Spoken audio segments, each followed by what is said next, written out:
Welcome to the Macmillan Report. I'm Marilyn Wilkes, your host, and our guest is Deborah Davis, a professor of sociology at Yale University. Professor Davis's primary teaching and research interests are historical and comparative sociology, inequality and stratification, and contemporary Chinese society. She is a member of the National Committee on U.S.-China Relations and has just completed a 6-year term chairing the Social Science and Humanities panel of the Hong Kong Government Research Committee. This past July, Professor Davis organized a workshop at Hong Kong University as part of a larger project on Chinese marriage and sexuality. Today we talk with her about the changing trends of marriage and divorce in China. Welcome, Professor Davis. Welcome. Thank you very much for having me. Let's begin with an overview of your larger project. Tell us about it. The project actually began with a study about privatization of real estate. You know that in the socialist era in China, which goes roughly from 1950 to 1980, in the cities, if you owned your house, you could keep your house, but gradually, virtually all new housing was publicly owned and private housing was reclaimed. So the experience was of people dependent on the state to arrange their families, and it had a huge impact on many aspects of their lives. So I was writing a book about the privatization of urban housing, and in the next to last chapter that I was about to finish in this book, I wanted to look at what happens at divorce. Mm-hmm. That is, I knew the rules of the game, I knew the law, but I wanted to understand how did people understand what was fair? Mm-hmm. How did they want to split this home and under these new conditions of market socialism? And as a result of doing the focus groups and the follow-up on divorce, I realized that really what was the big story, what would make an original book, would be a book what I'm calling post-socialist marriage. So it's the way in which housing has come to the heart of understanding why people marry, when people marry, and the quality of their marriage. So I backed into it. Mm-hmm. And how does the paper you presented in Hong Kong fit into this larger project? What I did in I should step back. Last year when I was working in Hong Kong, it became fascinating to me in the ways in which marriage and sexual practices in Hong Kong were looking more and more unlike what I was seeing on the other side of the border. And then when I looked at other materials, I realized there was convergence between the Taiwan, Hong Kong, and PRC experience. So I put together a group of people to investigate what I call sexuality and marriage in cosmopolitan China. And the paper I wrote in July is just one piece of that comparison across the three countries. And my focus is particularly on the legal aspect, that is how the state's role vis-a-vis marriage, how they've written the marriage law, how they've policed divorce in particular, reflects larger patterns of state control over people's private lives. And what are some of the fundamental changes in marriage that you're seeing in this time period that you're researching? The time period is a little flexible. That is, the paper really talks about the last 10 years, but the larger one goes back 30 years. In other words, it goes back to 1980 approximately, okay, when we think of China's market reforms beginning. It also is the year in which they passed a new marriage law.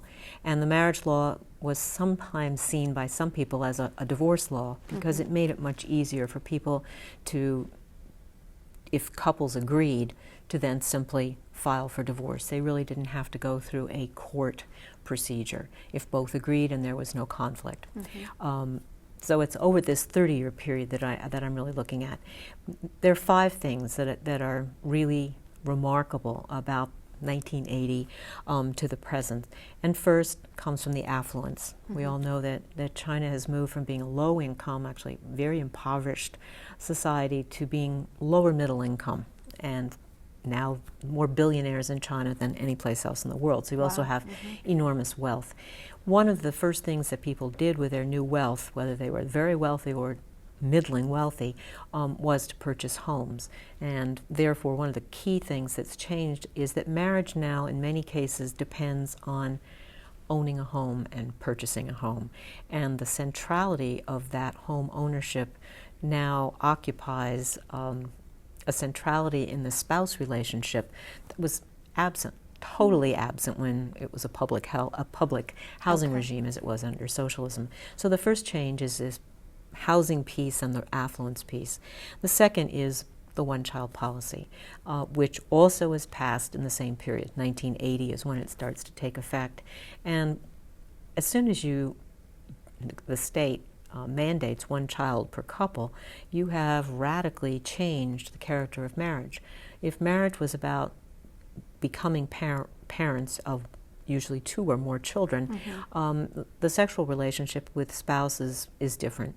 And also the balance of power, you could almost say, in the household is different. So we're now looking in urban China, which is the majority of people now, in families in which there are 2 adults and 1 child. And clearly that creates a different dynamic in a marriage in which children outnumber parents.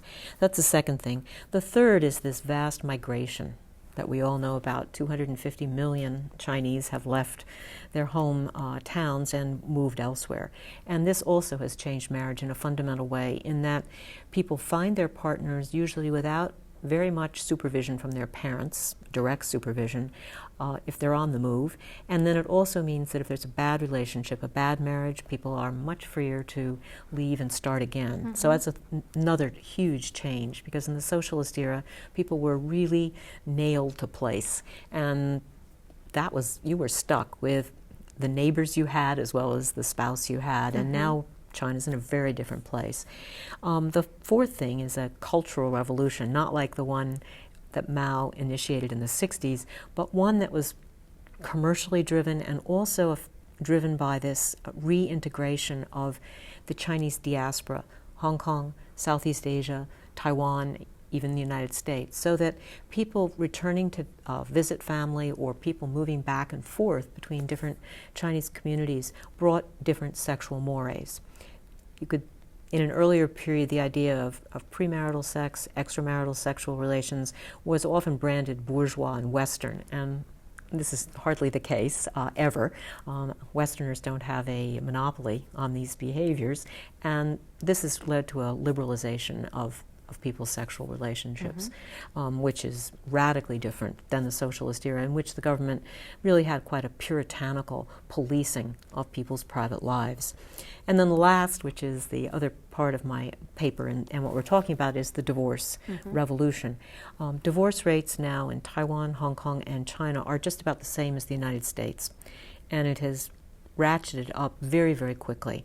So it's a startling phenomena, and that's tied to liberalization of the law, but also a totally different attitude by the court officials, who now don't stand in the way of divorce as they did before. So how has it changed? Divorce is easy. There's a great deal of sexual experimentation, casual sexual relations before marriage, in marriage, which was absent before. This movement of men and women that allows them to have more freedoms. The affluence, which creates a much higher standard of living and a focus particularly on purchasing the perfect house and putting really one's life savings into this conjugal home, even as the divorce rate is very high. So these things are the 5 characteristics that I think define what I'm calling post-socialist marriage. So it sounds like there is tremendous change taking place. Huge. Are there any significant continuities during this time period? There are, I would think, 2 which are important. And one is about childbearing. China continues, as in Japan, and in Taiwan, and in Hong Kong, there's very little childbearing outside of marriage. So marriage equates with children. One marries and one becomes a parent. There really isn't too much discussion about that. Moreover, children are only born within marriage. So this is a continuity from the socialist period into where we are now, post-socialist. And the other is about the intergenerational investment. Even in the socialist period, parents, even though they couldn't control the property in the cities, they could in the countryside, were very much engaged in helping their children establish a household if they could, and that has continued, so that parents are deeply involved in the purchase of these very expensive condominiums, which is the most standard form. So that's those, I would say, are the two.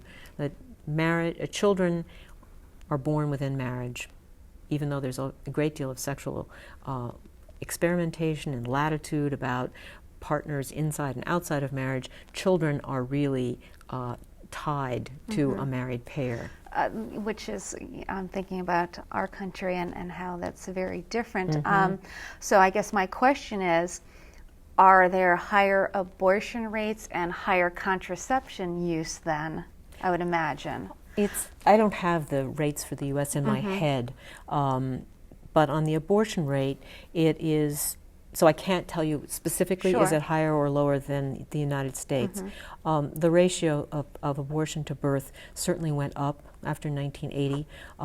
Abortion is on demand in China, and it's not very costly. There are claims, and I saw a TV program this summer which talked about very high rates of abortion. So, 8 to 1 birth. Wow. That is totally unbelievable. Whether it's 2 to 1, I don't think that's high. I think it's much lower. But it would be guesstimates almost, because it's so hard to get that information. On the contraception side, contraception is easy to get. It's very low cost, and they've done a massive public education push so that condom use by men is not resisted in the same extent as it might be in some other countries. And the level of education in China is so high that I'm not saying all teenage women or young adults have great knowledge of how to control their fertility, but in comparison to other countries at similar level of development, China is way, way ahead. So in that respect, if you want a comparison, it wouldn't be with the United States so much, but if we compared it to India, Indonesia, Nigeria, what we're dealing with, or Brazil, this is a population that is very instrumental in many ways and has enough education and also availability of a range of contraception that people, that women in particular, have more control over their fertility than is true in a comparable level of development. See. Okay. Let's talk about your methodology. How did you do your research? I use every method I can imagine. So I start with the documents, and now in the last 10 years in China, virtually all statistics that are government released are also digitally available, so that we have vast storehouses of those types of documents. The legal documents also are easily available online and hard copy. So I use documents as one way. I've done a lot with internet. I use blogs, I follow blogs in different ways. There's a great deal of media that's on digitally, that's available digitally. For example, TV series. You hear afterwards there's a popular TV series. In the past, I would have had to be in China to watch it. Now, I can sit in New Haven and watch it. And then the connections we have are so good with China, with people going back and forth. You can get an email or a call saying, have you seen this episode? And you actually can just watch it on internet. And there have been some really very, very interesting novellas. It was really what I would call them, multi-part soap opera-like things that are a movie that would stretch for 56 episodes, for example, over a year or half a year. So I use the internet, and I also do a lot of interviewing. For this project, we've done a variety of interviews, and particularly in Shanghai and Guangzhou. And I've also done focus groups, because I think this is a way in which I can get the natural speech. When you're in an interview, you can't. You ask people what they think, and they respond in a either formulaic or very measured way. And what I'm interested in very often is, what are the underlying expectations or underlying anxieties that people have that is driving their behavior. And what I do in the focus groups is I set up a problem, and then I open it up, and we just steer them, and then we use the transcripts afterwards to look at what words are spoken by which people at what point in the conversation, and that's been useful. Okay. How does the one policy, the One-Child policy, affect the research that you've done, and is it still in effect? Yes, it was initially discussed in '79, and the government chose a group of nuclear fission scientists to help develop this policy, and it was a letter that went out, not legislation, but it has then been incorporated in other ways. So from 1980 onward, this was the rule. Now in the rural areas, people pushed back and they did not comply, and there were heavy penalties. People still did not comply. I'm curious, what are the penalties? Well, when it was a socialist system, you could withhold pay, you could withhold care because there was no market. Now there are relatively few penalties. They can in the countryside where there's harsh pressure on local officials, they will tear down people's houses. Oh my goodness. Right, they will, and they put very high financial penalties on rural families. That era has passed. The policy still is one child, although it's modified in rural areas. If the first child is a boy, after 4 years you're, quote, allowed to have another child. It's more relaxed than that. So in many ways it's functionally 2 children in the countryside and 1 in the city. It was supposed to end after 20 years, and the last 10 years, several sociologists, including my co-author in the Inequality book, have been working with the Chinese government to run experiments to see what will happen if you relax. Will, in fact, you have a huge baby boom or not? And the results show that no, about 50% of the people will not go on to have a second or unauthorized child. They're satisfied with the number that they have, and a certain number will go on, mostly those who had a girl and want a boy, but not always. Girls are valuable, and many families, the ideal is 1 boy and 1 girl, and that's really what people would strive for if there was no limit. But we now are almost 30 years, we're 30 years into this policy, so the generation of young parents now are singletons themselves, and it's not clear what singletons are. Is there a pattern? So the government, however, continues to be extremely rigid and say without the one-child policy, we'll have a population boom. No experts believe that. The biggest problem in China, which is a result of this policy, is this rapid aging of the population. It's extraordinary how quickly they're going to move to being a very aged society, more than 20% of the population over age 60. But the other piece is this gender imbalance, because the preference for sons is so strong. And these last 20 years, it's basically 118 boys for every 100 girls. And as that group moves into the marriage age, you can see there aren't enough women. And so this is really serious and unplanned from the perspective of the government, but not unexpected on the part of the demographers. It'll be interesting to see what the future brings there. Yeah. Finally, how do your conclusions about marriage speak to the larger trends in social and political trends in China and globally as well? Because of what I've done for my research, I think the number one is about this property rights issue. That's how I looked at it. And what I've been able to see in this research is this gendered piece, to the extent that it almost seems that maleness and femaleness is more important than class and money. And that's not what you would necessarily, well, it's definitely not what we see in the United States, where class trumps gender very often in the marriage area. So China's is an interesting case, and it highlights this issue about gender distinctions in personal life, but how those gender distinctions do or don't change in the context of economic changes and legal changes. So I think the property rights is huge. I mean, it has implications for China beyond marriage and beyond China. The second place is this migration aspect I flagged, this vast migration. It has also meant more cross-border marriages. I mean, if you look at the micro level, take the case of Taiwan. In 2003, 31% of marriages in Taiwan had a non-Taiwanese spouse. Most of them were Chinese, PRC Chinese. And what that means, just as in our society, when we look at migration issues, cross-border migration, marriage, are questions about citizenship and questions about who is deserving to be a migrant and what does it mean to be a citizen. So actually from this marriage issue, which to some people seems so private and micro, you're able actually to look at these much larger debates about citizenship. Very interesting. Thank you so much for being here with us today and sharing some of your work. Thank you for asking me. For more information about Professor Davis and her research, please visit our website at yale.edu/Macmillan Report. Be sure to join us again for another episode of the Macmillan Report, made possible through funding from the Whitney and Betty Macmillan Center for International and Area Studies at Yale. Thank you so much. Thank you very much.